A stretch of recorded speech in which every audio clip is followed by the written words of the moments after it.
I'm one of the directors of Beyond Studio. We produce the Beyond conference, and I've seen some people here who have visited us in the past. And I would love it if some of those who haven't been before would like to come next year. We're in Salford from the 24th to the 26th of November. If you've not been before, we have 1,000 people join us from business, creative, policymakers, researchers, artists, from a whole range of nations, including lots that are represented here. We had over 35 last year, and that's largely to our partnership with the British Council. And we work very closely with lots of UK-based research institutions. If you want more info, there's a QR code. We love a QR code. There's a QR code with a report of lots of information about Beyond on the screen. In previous years, we've covered things like AI and sustainability and creative cities. And I wanted to tell you a little story about what's happening this year. So we were looking around, casting around, working out what we were going to cover, what themes would resonate the most. And my kids inspired me slightly. They don't watch TV. They're on TikTok. They're on YouTube. And when I look at their friends as well, their media consumption is completely different from anything that I consume. And they talk about people I've never heard of who have huge followings. And like, what do you refer to these people as? And they're influencers. And the first thing that comes to mind when I think of an influencer is somebody, posing to a camera. Get ready with me while I do something, or some stunt where I'm pouring ice water over my head. So I thought, I know what. Where do you go to find out what someone is online? You go to a large language model, and you ask it to draw you a picture of what it thinks content creators are, because that's the average of everything, right? I'm not sure that's very good, and the guys in the corners look really cross. So I tried again, and it got even blander. So I thought this doesn't really represent the breadth of content creators. There must be better, so I went for language instead. So Adobe have a report out in 2020, and they were talking about content creators, a very generic description, and then Wikipedia has a very generic description. And then I thought, what I'll do is I'll ask ChatGPT to look at those and add in creative economy, and it comes up with a third one, which I think is probably a good description. And then pondering it a little bit more, thinking, that's weird. That sounds a lot like everybody who works in the creative economy, artists, people working in film and TV, and where do these worlds coincide, and what size are they?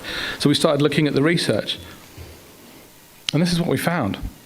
Now, these are the stats on this slide are from the two bottom ones, looking at the size of the creator economy, are from 2022 in YouTube's case and 2023 in TikTok's case. And as you'll all be very aware, both of those platforms have grown absolutely enormously in that short period of time. So those 70,000 jobs and 3 billion contribution to the UK economy is probably a factor of 3 or 4 times bigger now, maybe even more.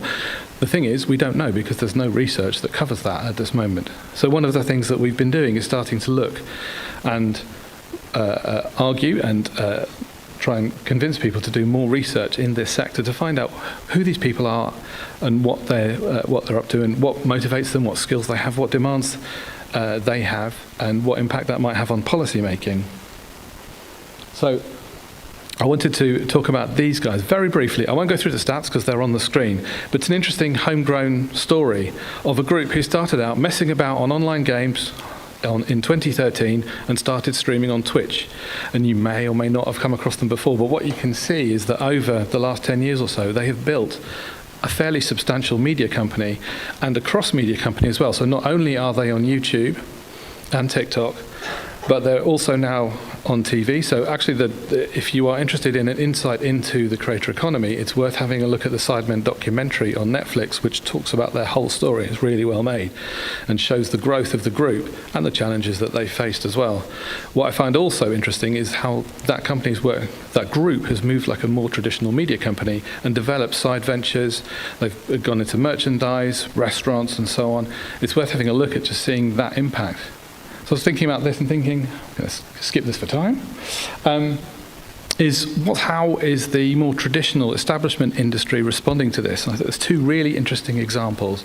So Goalhanger, if you've not come across them before, was started by a very famous footballer in the UK called Gary Lineker, and the former controller of sport at ITV and one of the producers at BBC Radio 5. So very traditional media folk.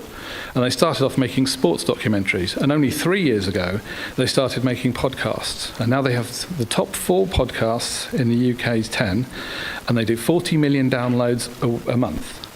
So by contrast, BBC Sounds does 100 million downloads per month. So they are a substantial company in 3 years' time, and that wouldn't have existed before. Channel 4 launched a little while back a new strategy to transfers. They saw the big streamers come along and take over large chunks of their market. You see the ad market drop, and the challenges for traditional TV broadcasters developed 4.0.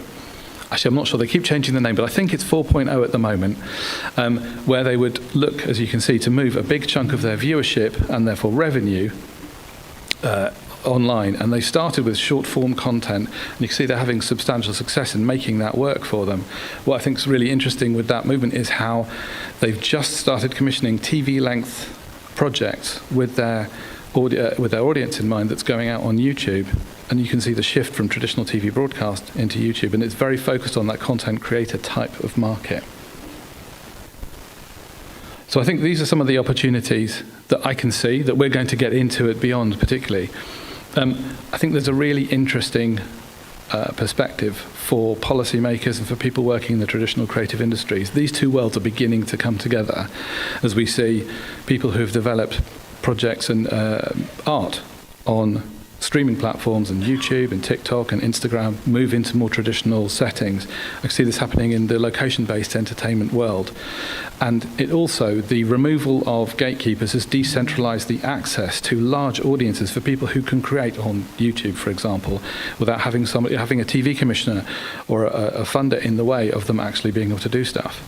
I think from a policy perspective, there's also some really significant challenges in that if all those platforms that I mentioned, they're controlled by massive tech companies, 2 US, 1 Chinese, and that has some interesting and challenging policy issues for us long term. I think on the skills front as well, there's lots of skills locked up in academic institutions that the content creators don't have access to. Those two worlds are beginning to look at one another, but they're quite separate at the moment. And I think internationally as well, we don't understand yet. We know these are huge global audiences, but we don't understand, for example, how the UK audience accesses the world and what impact it has on the rest of the world through those different platforms. So that's a little insight into our thinking at the moment. Like I said, we don't really know that much at the moment. We think, and our gut tells us, and the stats that we can find tell us that this is a huge change in the creative economic landscape and is likely to be more significant as time goes on. And hopefully we'll have a lot more research to talk about in November. Did I mention it's the 24th to the 26th of November in Manchester? We would welcome you all. In fact, we've got a sample of the weather for you today, just so you get used to it. There is no medieval alleyways in Manchester, at least not as far as I know. But with that, I'd just like to say thank you. Myself, Tara, the other director, will be around. Thank you.